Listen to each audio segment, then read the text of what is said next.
A continuación, comunicación y lenguaje, tercero básico. Bienvenidos a este espacio educativo Aprendo en Casa. Soy Lester López y esta oportunidad desarrollaré el tema literatura grecolatina del área de comunicación y lenguaje para tercero básico.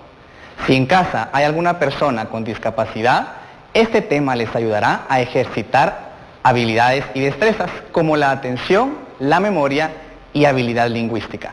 Y antes de iniciar, les recomiendo que laven bien sus manos con agua y con jabón, y si no, pueden utilizar también su gel antibacterial. Hoy en lengua de señas tenemos a Ruth. Hola Ruth. Y así es entonces como vamos a iniciar nosotros con nuestro tema literatura grecolatina y de culturas antiguas. Pero para hablar de literatura grecolatina vamos a realizar una activación de presaberes. Y en este caso vamos a hacer dos preguntas. ¿Qué es literatura y qué es grecolatina? Y así es como nosotros vamos a iniciar. Y les pregunto en casa, para ustedes, ¿qué es literatura? Y podemos hablar que literatura en una sola palabra. Literatura es arte. Y así lo establece la Real Academia Española. Una expresión artística manifestada tanto en la escritura como de forma oral. Pero entonces, si ya sabemos qué es literatura, que podemos hablar de qué es grecolatina. Y lo mismo, les pregunto en casa, para ustedes, ¿qué es grecolatina? Por supuesto, la palabra grecolatina viene de Grecia, de los griegos, de la cultura de Grecia. Y así es como nosotros podemos interpretar y unir que literatura grecolatina es una manifestación literaria y es una de las primeras manifestaciones que se realiza a través de la historia. Entonces, si nosotros ya sabemos qué es literatura grecolatina, vamos a hablar más acerca de su cultura. ¿Y qué podemos nosotros decir de la cultura? Principalmente, los griegos eran politeístas. Y ustedes se pueden preguntar, ¿qué es politeísta? Pues las personas politeístas son aquellas en las que creen en muchos dioses. Y así eran los griegos. Ellos creían en muchos dioses. ¿Y qué podemos hablar o cómo nosotros podemos conocer a esos dioses?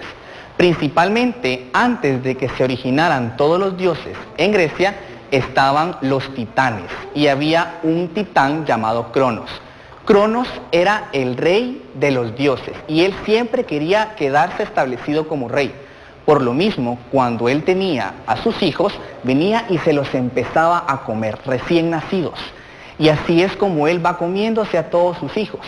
Pero su esposa no estaba de acuerdo y esconde a su último hijo, que es llamado Zeus. Y para que él no se lo coma, con engaños le da una piedra y Cronos se come esa piedra pensando que es Zeus. Entonces Zeus crece y derrota a su padre. Así es como Zeus llega a ser el más grande de los dioses en la literatura grecolatina. También se le llama Zeus el que amontona las nubes. Después de otros dioses podemos hablar de Poseidón, que posiblemente todos hemos escuchado hablar de él, que Poseidón es el dios de todos los mares. Y también tenemos a otro de los dioses principales, que es Hades. Y este dios es el dios del inframundo. Y así nosotros podemos hablar de cada uno de los dioses, como por ejemplo Afrodita, que Afrodita era la diosa de la belleza y del amor. Podemos hablar de Atenea, que Atenea también era la diosa de la sabiduría. O también podemos hablar de las musas, que las musas son aquellas diosas que inspiran a todos los músicos y que inspiran a todas aquellas personas en el arte. Es muy interesante todo lo que son los dioses de la literatura grecolatina, ¿verdad? Entonces, nosotros podemos identificar los temas dentro de la literatura grecolatina. ¿Qué podemos hablar de los temas? Principalmente los hechos míticos, lo que estábamos hablando nosotros ahorita, que no solamente van a existir dioses, sino también van a existir seres mitológicos o también monstruos. Podemos hablar de Medusa y posiblemente hemos nosotros escuchado hablar de Medusa, que es esa mujer que en vez de cabello tiene un montón de serpientes. Y cuando uno lo ve a los ojos, directamente uno se convierte en piedra. Y así es como podemos ver estos hechos míticos, a lo mismo que los mitos y leyendas que nosotros podemos escuchar. También la relación entre los dioses y humanos. El humano siempre va a querer tener esa relación directa con esos dioses griegos, para que así esos dioses los puedan ayudar a ellos en cualquiera de las travesías o hazañas que quieran hacer. Dentro de nuestras características también encontramos que era de transmisión oral. Se iba transmitiendo de generación en generación porque antes no existían algún tipo de escrito y por eso era de una forma hablada. También tenemos presencia de una divinidad humana. Como les explicaba, siempre el ser humano dentro de la literatura grecolatina iba a necesitar esa ayuda de todos los dioses. El uso de la mitología griega, hablando de todos los dioses y hablando de todos los seres que les estaba explicando anteriormente. Y también podemos hablar que el primer género literario fue la poesía épica. ¿Y qué es la poesía épica? Son estas narraciones que realizan a través de los héroes que hacen hazañas. Siempre van a tener la ayuda de todos los dioses. Y así es como nosotros podemos hablar de este género, la poesía épica. Y de nuestros autores y obras, que también les voy a contar algunos pequeños argumentos de cada una de estas historias para que nosotros logremos identificar también todas las características. Y vamos a hablar principalmente de Homero. ¿Qué podemos nosotros hablar de Homero? Pues Homero es el máximo representante de la literatura grecolatina. Muchos tienen cierta duda si él de verdad existe o no, ya que dentro de su biografía no existe mucha información. Pero lo que sí podemos estar seguros es que tenemos obras artísticas que él realizó, como estas dos, que es la Ilíada y la Odisea, muy famosas por cierto. Posiblemente nosotros las hemos visto en algunas películas, pero nunca se va a comparar como venir, tomar un libro y leer todo lo que nos puede explicar aquí.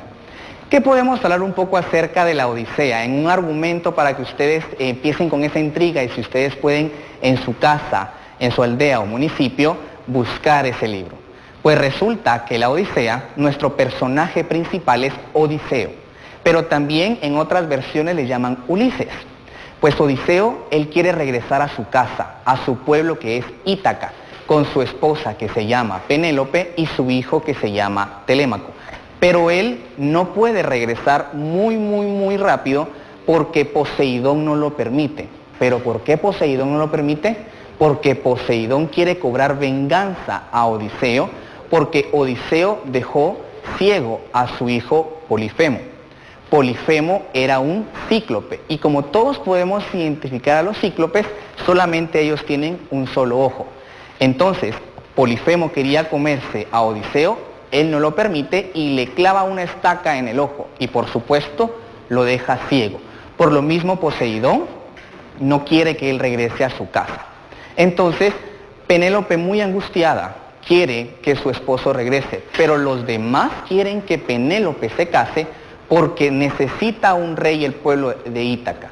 Pero Penélope, muy en su corazón, muy en el fondo, dice, mi esposo está vivo. Pero entonces Penélope empieza a crear estrategias para que no la casen. Y una de esas estrategias que ella realiza es el famoso manto de Penélope. ¿Y cuál es el famoso manto de Penélope? Resulta que Penélope venía y empezaba a tejer. Y ella dice, bueno, me voy a casar cuando yo termine de tejer. Entonces ella empieza a tejer una manta.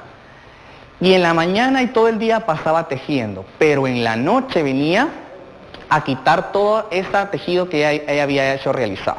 Entonces así pasa. En la mañana teje y en la noche viene a destejer. Entonces así pasa por mucho tiempo, pero se dan cuenta que ella está haciendo una total mentira, entonces la obligan a casarse. Pero antes de casarse, y no les voy a contar el final porque yo quiero dejarlos con esa intriga y que ustedes también logren apasionarse con este libro que es la Odisea. Solo les puedo dar un pequeño final que les puedo decir si regresa Odiseo a Ítaca, no siendo él. Pero los dejo con esa intriga para que si ustedes puede ser posible poder tener el libro o que algún familiar se los pueda prestar, sería genial. Entonces así es como nosotros podemos hablar de estos famosos libros a través de nuestro autor Homero. También tenemos otro de los autores que es Sófocles y es uno de los dramaturgos dentro de la literatura grecolatina. Tenemos dos obras muy famosas de él que se llaman Edipo Rey y Antígona. Tenemos también otro de los dramaturgos y también de una forma trágica que él explica, que es Esquilo. Y de Esquilo podemos hablar que él escribe La Orestiada y Prometeo encadenado. Prometeo encadenado también es una obra muy famosa y también de una forma de tragedia. ¿Por qué es famosa? Resulta que Prometeo era un semidios y este semidios veía muy triste a la humanidad. Entonces él empieza a pensar, bueno, ¿qué puedo hacer yo para que los humanos no estén tristes? Y lo que hace Prometeo es que roba el fuego de Zeus y se los da a los humanos. De ahí viene la historia de que en la actualidad nosotros tenemos fuego gracias a Prometeo. Eso lo dice la cultura grecolatina. Entonces, por supuesto, Zeus se enoja muchísimo porque el poder del fuego solamente era de él. Entonces, viene y encadena a Prometeo, haciéndolo así un castigo eterno hacia él. Interesante, ¿no lo creen? Y por último tenemos entonces a Eurípides. Y Eurípides podemos hablar de su obra Andrómaca. Y así es como nosotros podemos hablar de forma general lo que es la literatura grecolatina. Así nosotros podemos estar identificando cómo estas características van dando de generación en generación y podemos también identificar que la literatura grecolatina es molde para las demás corrientes literarias. Entonces, espero que les haya gustado este tema, que en lo personal a mí me gusta muchísimo todo lo que es literatura grecolatina. Y si ustedes pueden en casa, algún amigo cercano, algún familiar que les pueda prestar alguna de estas obras, ustedes también lo pueden realizar. Recuerden también que ustedes pueden ser autodidactas, ustedes mismos investigar en cualquier fuente que ustedes de consulta puedan realizar.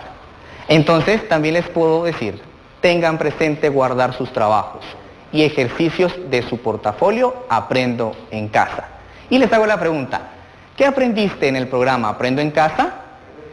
Y ustedes lo pueden realizar y lo pueden comentar y responder con algún adulto que esté con ustedes.